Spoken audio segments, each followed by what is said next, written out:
Hey everyone, Kurt, GTFOverland. Welcome to episode 3 of our Range Rover build.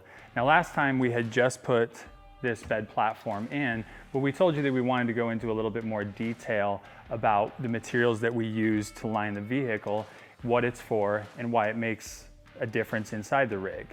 So one of the first things I wanted to show you is how I line the vehicle with first a sound deadening product.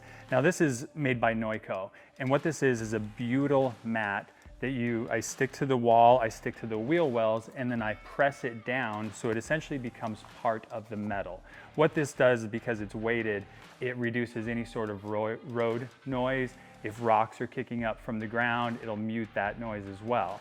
So then on top of that, I'll switch over to another Neuco product, which this is their polyethylene insulator. Now I chose this stuff for a couple different reasons. One is because it's insulation, it's gonna help control the temperature inside the rig.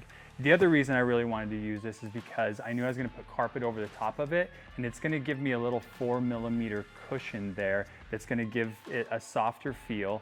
And also if he puts tools or any sort of canned goods, anything in his rig, if it's bumping up against the wall, it's gonna reduce the rattle that he would hear when he was driving down the road.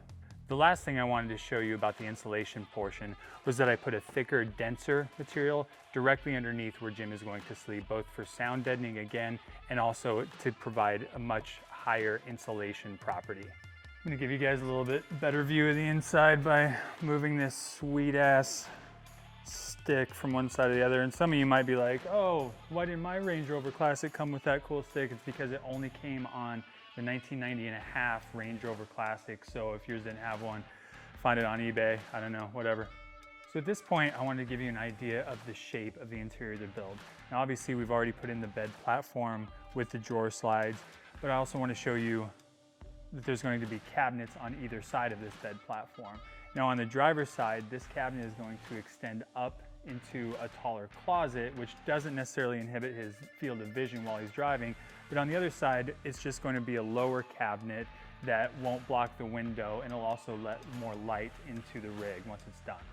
The drawers are going to end about 36 inches back from the rear of the vehicle, so we're going to have a little bit of a dead space here on either side. Now these are going to get turned into cubbies for Jim to be able to just lift off the top, throw his dirty undies or some booze or whatever in there, put it back down, and sleep on the top of it. All right, so even though this looks like it's starting to come together, there's still a lot of work that I have to do. Obviously I have to finish out the actual wood framing or the wood platform on here. I have to think about electrical, the auxiliary battery, where the wiring goes.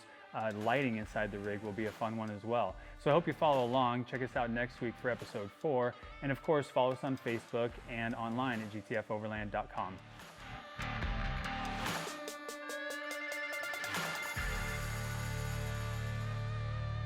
Don't forget to follow us on YouTube, subscribe, all of that. Do it.